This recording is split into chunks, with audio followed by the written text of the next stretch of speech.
Bom, pessoal, vamos terminar então a nossa aula com a apostila de história. Lá no capítulo 1, na página 104, nós vamos falar sobre a povoação do Brasil, onde tudo começou. Bom, quando os primeiros portugueses vieram para o Brasil, o que eles encontraram? Eles encontraram os habitantes primitivos do país, que eram os indígenas, tá? E aí, eles resolveram popular o Brasil, povoar o Brasil, certo? Como começou isso? Vamos lá na 106. A povoação no Brasil, onde tudo começou. No Brasil, as primeiras vilas e cidades, elas surgiram próximas ao litoral. Por quê? Porque, gente, eles chegavam no Brasil de caravelas, tá? E o que acontecia? Eles tinham que aportar em algum lugar. E era o quê? Eram próximos ao litoral, beirando o mar, tá? Isso por volta de 1501 até 1600, após a chegada dos portugueses.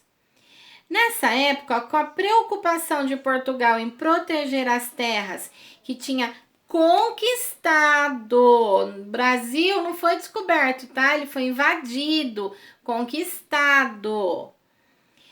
Ele queria proteger essa terra que ele conquistou dos possíveis saqueadores ou da invasão de outros países. Por quê? Porque a extensão territorial é muito grande brasileira.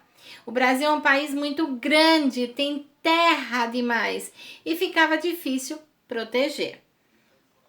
Para isso, o governo português encontrou uma única saída, que era garantir que as pessoas se fixassem em um lugar, recebendo um lote de terra para o plantio. E assim foi feito. O rei de Portugal, Dom João III, entregou aos nobres portugueses uma porção de terra, com a condição de que enviassem representantes para cuidar do lote no Brasil. Essa divisão das terras brasileiras, essa distribuição dos lotes, né, das terras brasileiras, ela ficou sendo conhecida como capitanias hereditárias. Por quê? Porque elas passariam de pai para filho. Tá, então o governo tinha dado a terra para o João. Quando o João morreu, o filho do João que ia ficar com essa terra, tá bom? Porque nessas terras eram passadas de pai para filho.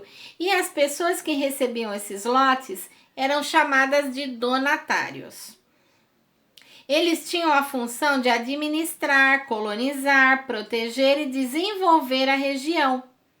Deviam também combater os índios de tribos que tentavam resistir à ocupação do território. Gente, pensa bem, você tem a sua casa, chega uma pessoa, invade a sua casa, quer te transformar, quer fazer você ser igualzinha a ela, é difícil, né? Então os índios se revoltavam, rebelavam e lutavam para defender a terra deles. Em troca, o rei permitia que eles explorassem, fizessem uso de parte dos lucros da terra. Então, ele deu a terra para os donatários, mas eles deveriam explorar, procurar ouro, procurar riqueza, plantar e mandar uma parte para o rei de Portugal e ficar com uma outra parte. A parte maior ia para Portugal, a menor ficava para a pessoa. Quando esses portugueses vieram para cá, trabalharam com a ajuda dos indígenas, abrindo clareiras em meio à mata, construíram casas, chiqueiros, estábulos e galinheiros. E assim começaram a nascer os primeiros povoados no litoral brasileiro. As vilas eram pequenas povoações que contavam com administração própria. Os políticos eram os próprios habitantes, instalados na Câmara Municipal. Eles eram responsáveis pela administração do comércio, das construções e a conservação desse vilarejo. O traçado das vilas criadas no início do século XVII era irregular.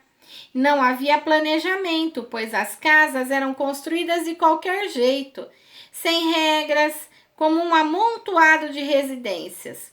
Porém, todas estavam ligadas aos principais pontos de interesse comum, ou seja, as igrejas, as praças e as lojas. Então, as casas elas eram construídas para ficar ao redor da igreja, da praça, das vendas, tá? Loja naquele tempo se chamava venda ou bazares.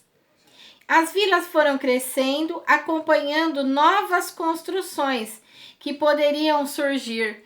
Então eram pequenos hospitais, praças um pouquinho maior e mais tarde a chegada do trem, tá? Vamos lá, na de 107, vamos completar. Por que o rei de Portugal distribuiu extensões de terra no Brasil para os nobres?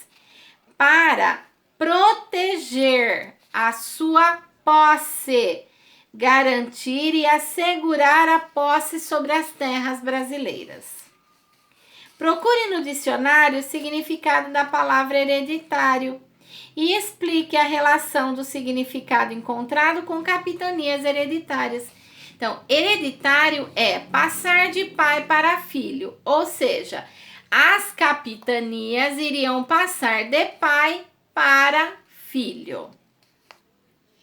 Como eram construídas as vilas? As vilas eram construídas próximas de praças, de vendas e da igreja principalmente. As capitanias só eram entregues àqueles que tinham direito de posse. Se você fosse um nobre português nessa época, teria interesse em ser responsável por uma capitania hereditária no Brasil? Sim ou não? E por quê? Então é uma resposta pessoal. Pensem bem no que vocês vão responder. Página 108. Compare os dois mapas. Escreva o nome das capitanias que deram origem a atuais estados brasileiros, tá, gente? Então, vocês vão pensar bem. Vamos lá.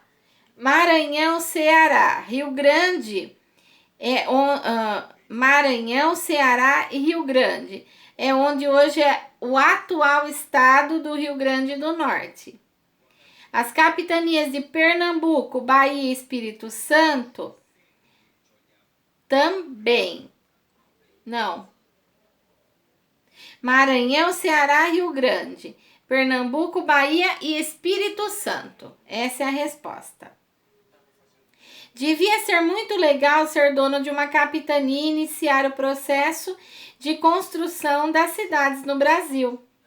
Mas não foi bem assim. Tirando a capitania de Pernambuco e a de São Vicente, nenhuma outra prosperou. E por que não? Porque muitas condições as impediram de prosperar, como os ataques dos indígenas que não queriam ser escravizados, a falta de dinheiro para investimentos, as invasões dos estrangeiros e as matas que eram muito fechadas e cheias de animais perigosos. Puxa, se as capitanias tivessem dado certo, nossa história seria diferente, com certeza. Poderia ser diferente, sim. A fundação da primeira vila brasileira. Gente, a primeira vila brasileira, ela fica aqui no estado de São Paulo, tá? Ela é maravilhosa, eu conheço o lugar. A primeira vila, ela recebeu o nome de São Vicente, fundada no dia 22 de janeiro de 1532. Ela tinha por donatário Martim Afonso de Souza. Inicialmente, ela não passava de um pequeno povoado, com 10 ou 12 casinhas, de portugueses naufragados, aventureiros e até os degradados que haviam chegado com as primeiras expedições. Então, nas primeiras expedições que vieram para o Brasil, ninguém queria vir, era uma terra nova, estranha, ninguém sabia o que tinha por aqui, sabiam que tinham índios e que os índios eram perigosos. O que eles fizeram? Eles ofereceram para os presos, os bandidos que estavam na prisão, se eles queriam vir morar no Brasil, povoar o Brasil, construir casas e trabalhar em troca da liberdade. Então, degradados eram os presos portugueses que vieram para o Brasil trabalhar, cuidar, construir casas, povoar o Brasil. Em 1553, São Vicente tinha uma igreja e muitas casas feitas com pedra e cal. Na vila permaneceram homens que receberam terras para o início do plantio da cana-de-açúcar e a agricultura em geral. Também receberam instrumentos agrícolas e animais, além de mudas e sementes. O cultivo da cana-de-açúcar fez o lugar progredir a partir da instalação de engenhos para a produção de açúcar e aguardente.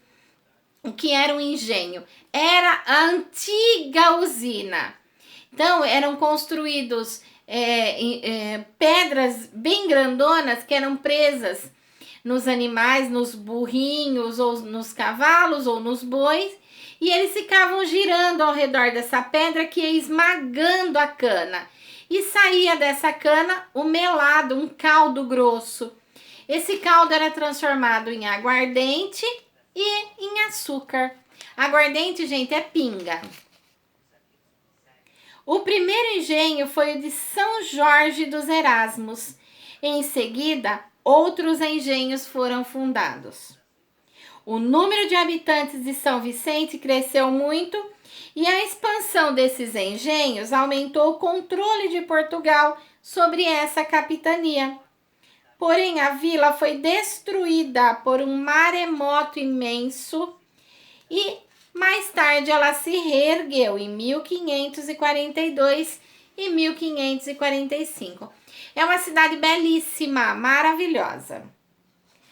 Bom, lá na página 110, nós temos uma pintura linda.